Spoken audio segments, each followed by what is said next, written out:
just finished my cruise to the upper Chesapeake Bay. Had a great time. Let me give you an overview here. It's kind of like my friends at the Upper Bay Boating Magazine say, there is life north of the Chesapeake Bay Bridge. And yes, there is. There's a lot of it. Well, here's the overview of where I went. I started off here at my home port in Rock Hall at the Sailing Emporium, and just hopped over to North Point Marina because I needed to refuel before I took off. And I thought, well, hey, as long as I'm here, might as well spend a couple of days. It's a nice marina, and reprovision. I'll go into more of the detail here in a couple of minutes after I give you the overview. But anyway, from North Point, I went up to Tolchester Marina, then up to Still Pond, dropped the hook there for the night. And on the way up, then I hopped up to Bohemia Vista Marina at Bohemia River. From there, I went up to Tidewater and Havre. That's always a lot of fun. Then from there, my next stop was going to be Baltimore. And it's about a 9.5-hour cruise for me, and I didn't want to do the whole thing in one day. So I broke that up, and I went back to Still Pond for the night, and then up to Baltimore at Henderson's Wharf. Best marina around, especially if you're hanging out at Fells Point, which was my main goal. Then from there, back to the Sailing Emporium. So here's how it kind of went. When I got to North Point, I refueled. Of course, I'm close to everything, so I rode my bike into town to Bayside Foods to reprovision, make sure I had all the stuff. And Bayside Foods has got some of the best meats around, especially the steaks. But they got a lot of other specialty items too, like I got some wonton skins so I could make some snacks. I got some fresh frozen squid. Oh, I love sauteed squid. And cold, and that's a nice little snack, you know. And I got some chicken legs and some other things. But going to Bayside Food just made it really easy to provision for this. Of course, after all that shopping, I was hungry, but didn't feel like cooking, so I headed over to Harbor Shack, had a nice meal over there. That's really close to North Point Marina. So I spent a couple days there just getting everything ready to go. Then the cruise up to Tolchester, it's only about 2.5 hours. There wasn't much wind, so I motored most of the way, which I normally do. But I like Tolchester. You know, it's easy to get into. The jetty looks a little intimidating at first, but it's easy to get into, and no matter how rough it gets on the bay, it's always smooth back there. And they got new floating piers, 50 amp and 30 amp electric throughout the place. Very, very convenient. I was only going to stay maybe 2 days. I spent 3 days there because I wanted to hang out, and I stuck around for Friday for the beach bar.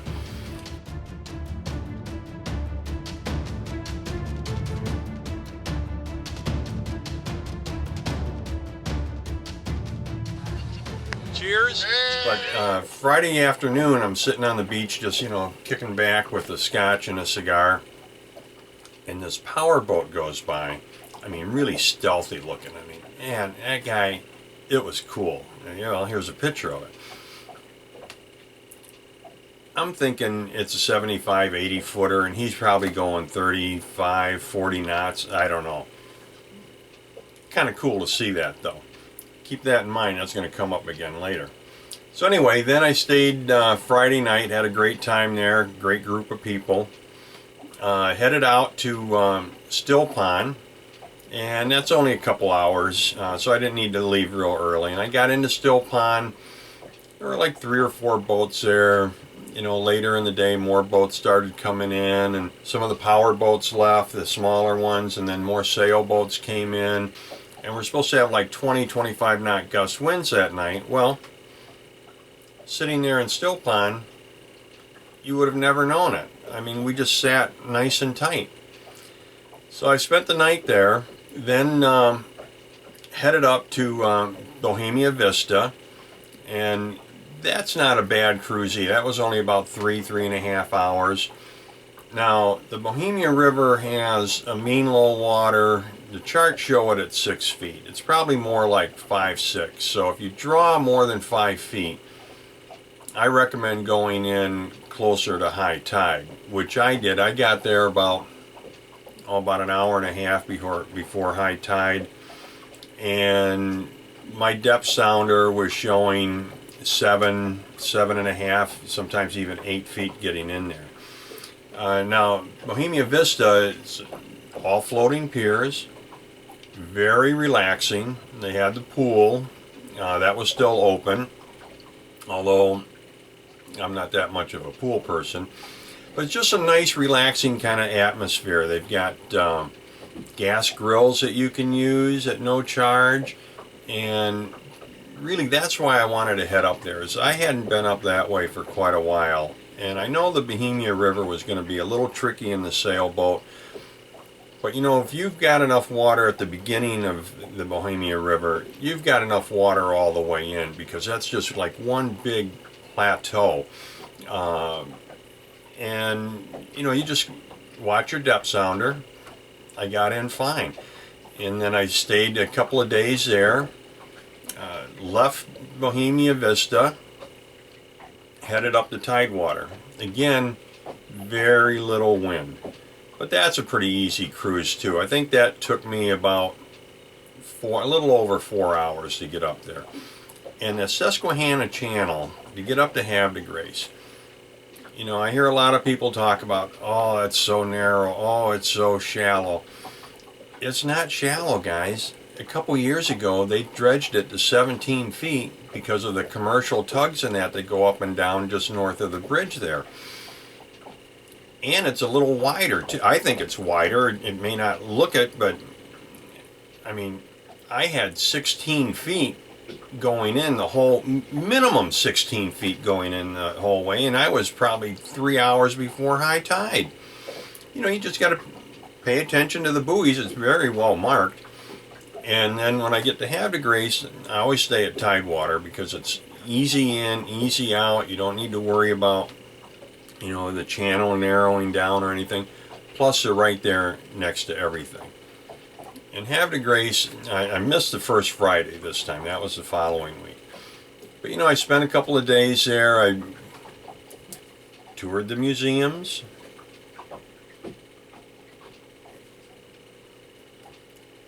Walked around town, visited some of the shops.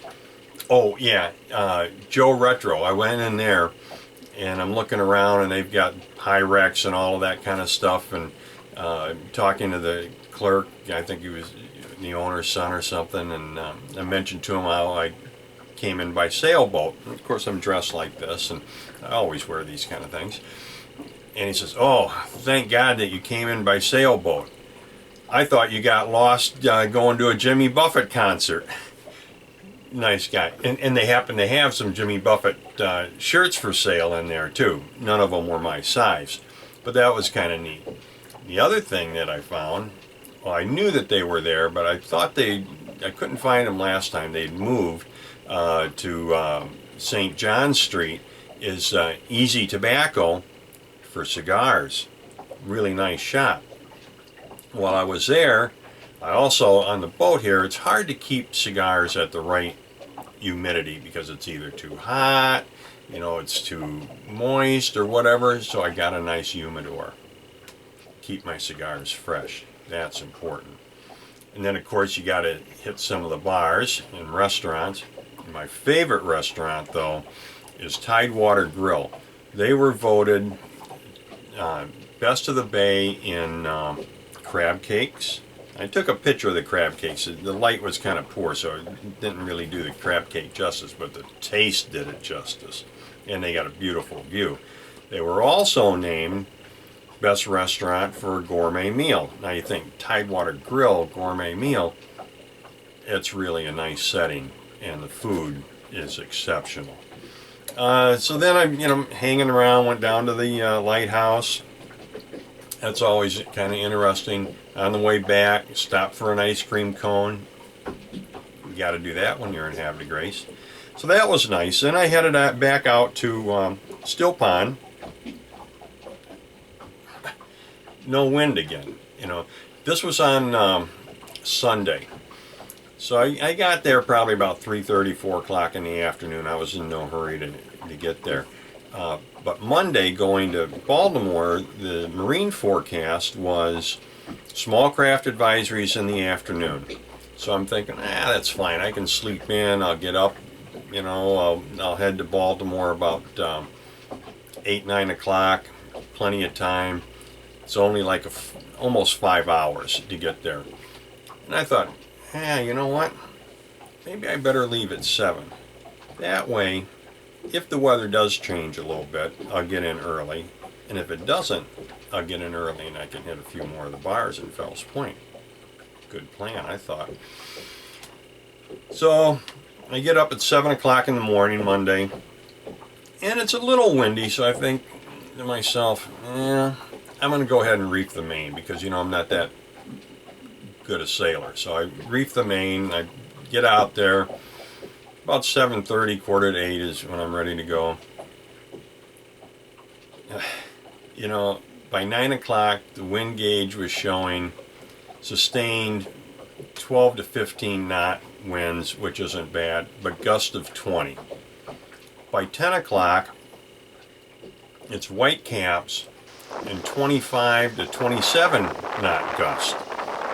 Good part of it was I had the current going with me and I had the wind blowing in just the right direction that I was able to sail all the way down to the mouth of the Patapsco, actually even further in the net.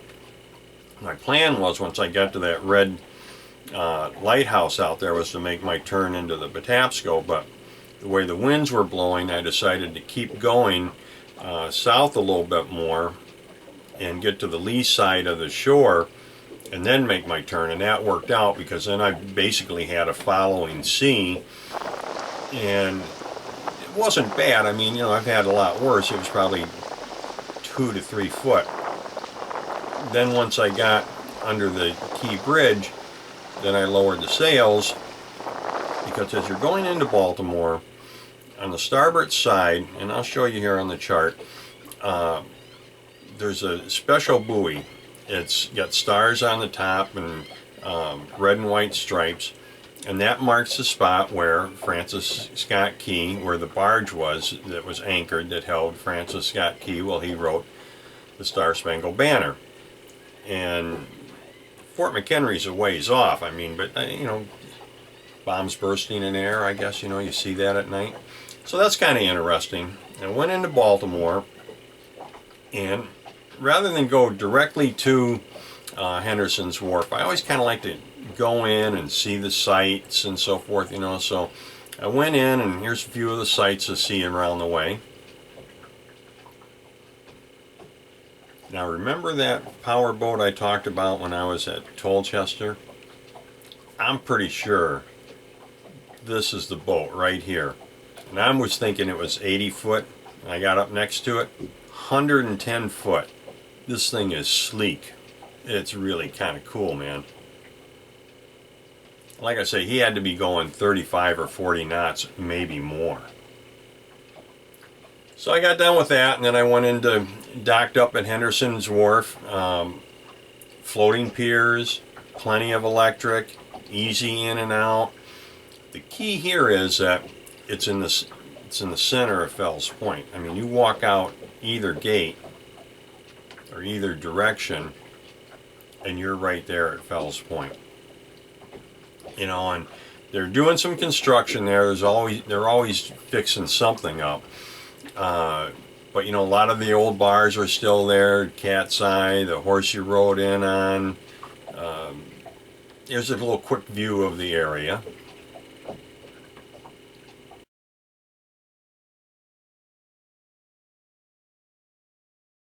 And while touring around Fells Point, found another good cigar shop. Mona Lisa Tobacco and Gift. Very nice. Oh, another thing here in Henderson's Wharf, they do accept liveaboards. You gotta keep the boat up though.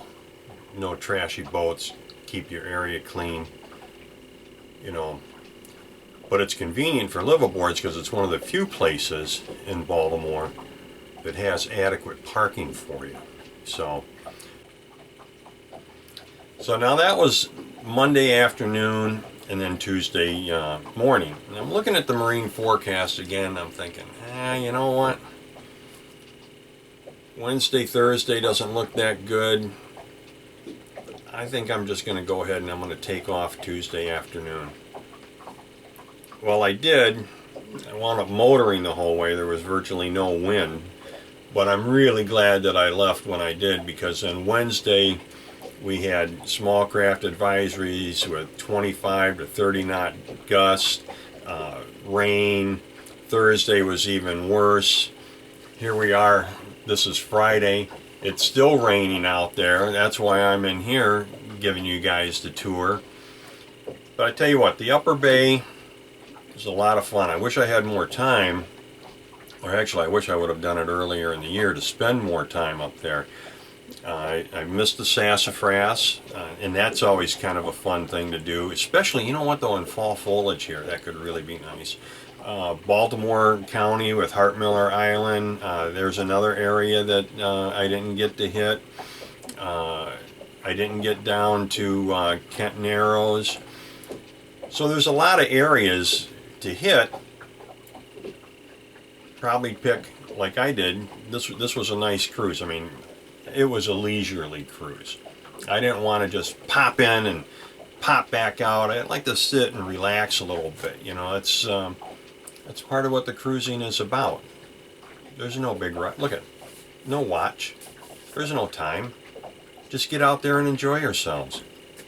Enjoy the Upper Bay, and there's still plenty of good cruising left here with the fall foliage coming up. So guys, until next time, happy and safe boating to you, your family, and friends.